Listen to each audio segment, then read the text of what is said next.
This is 5 on your side at 6. Focused on you. A tornado with 100-mile-per-hour winds destroyed a small-town bar in Franklin County. Tonight, we hear from the people who spent their day helping clean up after the storm. Thanks for joining us. I'm Mike Bush. And I'm Ann Allred. That tornado in Sullivan was one of 3 that touched down in the region overnight. The National Weather Service is also reporting 2 slightly weaker tornadoes with winds up to 85 miles per hour, one near Defiance, the other in Crawford County, southeast of Bourbon. That one was on the ground for a minute and knocked down trees and power lines. Luckily, no reports of any injuries. The threat of severe weather is not over. We remain in storm alert. We have 2 reports tonight. Let's begin with Annie Krall. She is live in Sullivan looking at the damage. Annie. Thank you. And that tornado hit Sullivan at about 4 o'clock this morning, and it seemingly singled out the One More Pub and Grub as if it had just picked it up off a map. And the people who I spoke to who are regulars here said that today it was very hard to wake up to this destructive scene.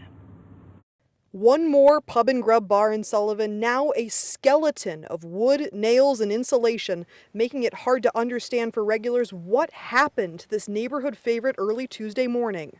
One of my daughter's mom calls me and tells me that One More was no more, and I'm like, what are you talking about? And then she sent me the picture, and I'm like, oh, good Lord.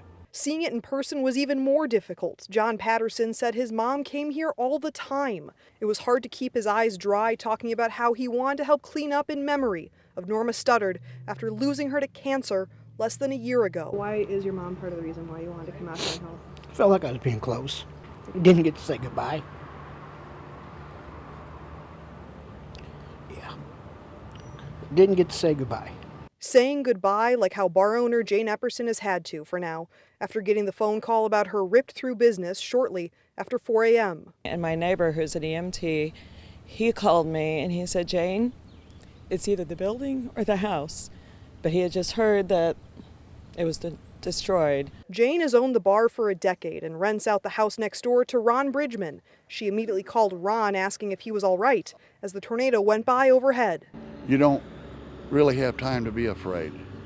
You'd think you would, and then I guess I was a little shaky and kind of sick at my stomach afterwards. He's lived here for 4 years and is grateful his house was not damaged. High winds came through in April last year and a tree fell on the same house. When asked why he doesn't move, We got to live somewhere, and as far as luck, I feel real lucky because I went through 2 of them in just a little over a year, and I'm still here to tell you about it. A lot of people don't get that lucky. we've been asking all day if the One More Pub and Grub will be rebuilt or if there's even a GoFundMe page to help with some of those reconstruction fees. And the owner, as well as the improvised cleanup crew, tells us it's just too fresh to try and think about building again from the ground up. There was also some minor damage at the Sullivan High School that's nearby, and there had students show up at about the regular time in spite of that minor damage. Reporting live in Sullivan, Annie Krall, 5 on your side. And Annie's standing right there on the way as you go. Many of us go to Merrimack State Park at some point or another. You've been down either camping or floating down that way. That's right along that area. Right now in St. Louis, all is quiet. Most of us. There's still little chance for a shower or thunderstorm off to the east and southeast, but really the severe threat very limited this evening. We have a couple of spot showers. One's near Nashville heading towards Radome, and then another over towards and approaching Mount Vernon.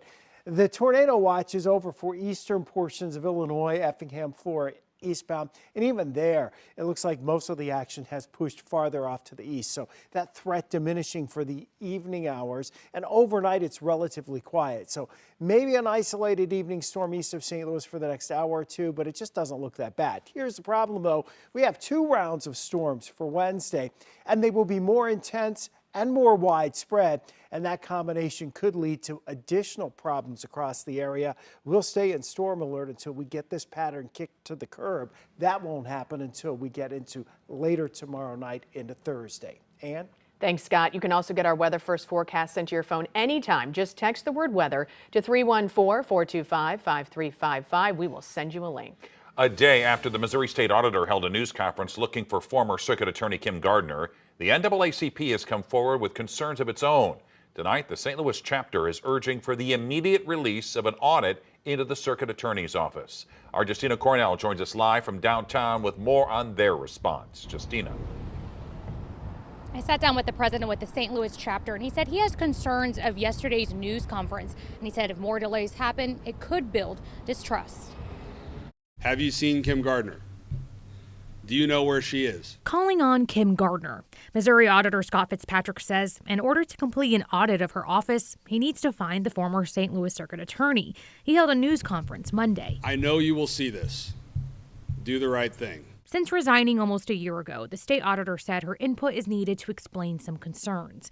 The Missouri's auditor's office has been investigating her since 2021, and they claim without her help, the report is delayed. Look at the terminology used. Do the right thing. The St. Louis chapter of the NAACP president, Adolphus Pruitt II, questions the auditor's objectivity. I think it plays into this circus atmosphere that has been going on around everything as relates to the circuit attorney and how she's performed. In a news release, he called on the auditor to immediately release the audit report and said, quote, "Put up or shut up. Anything less would be a betrayal of the public trust and a disservice to the people of Missouri." I think it paints a picture that you're looking for a wanted criminal, and that's just not the case. Pruitt tells me he hasn't talked to Gardner, but still criticizes what he considers unprofessional. Other people in government who have communicated with Kim Gardner over the past few months, I feel confident in that. And so the fact that he's been unable to do it, I don't think that justifies him calling a press conference. The auditor plans to release that report this year with or without Kim Gardner's help. In the meantime, he has set up a whistleblower hotline for Kim Gardner's whereabouts. That number is 800-347-8597. Reporting live, Justina Cornell, 5 on your side. A Hazelwood police officer who was paralyzed in a rollover crash is now suing General Motors. He says the automaker knew its police cars were flawed and didn't spend the money to fix them. Christine Byers explains why this is not the first time this case has gone to court and how attorneys for the automaker are responding.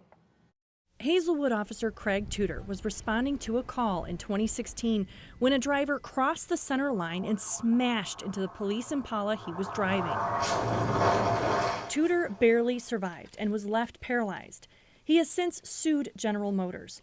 This week, Tudor's attorney Grant Davis told jurors the automaker knew the roof design on their police Impalas should be strengthened as early as 2008 and 2009, but didn't fix it before the 2012 model Tudor drove that day hit the streets. GM and its internal documents are describing its own car with poor roof strength. GM decided not to spend the money to do a complete fix to the 2012 police car roof for financial reasons. Attorney Michael Cooney is representing General Motors and says the roof exceeded safety standards at the time and did not cause Tudor's injuries. Our necks are made to help hold up our heads, not the forces in a collision. And that's how that injury occurs, and occurs before roof crush even begins to happen. Roof crush doesn't contribute to this kind of injury. This is actually the third time this case has gone to trial. The first time ended in a mistrial. The second time ended in a hung jury. Outside the courthouse in downtown Clayton, Christine Byers, 5 on your side. The Tudors declined to comment while the trial is underway. It is scheduled to last until Friday, May 17th. Coming up, a somber ceremony in St. Clair County, the officers being remembered for their sacrifices. Plus, parents rallying to keep a Catholic school open, and they're getting some strong opposition.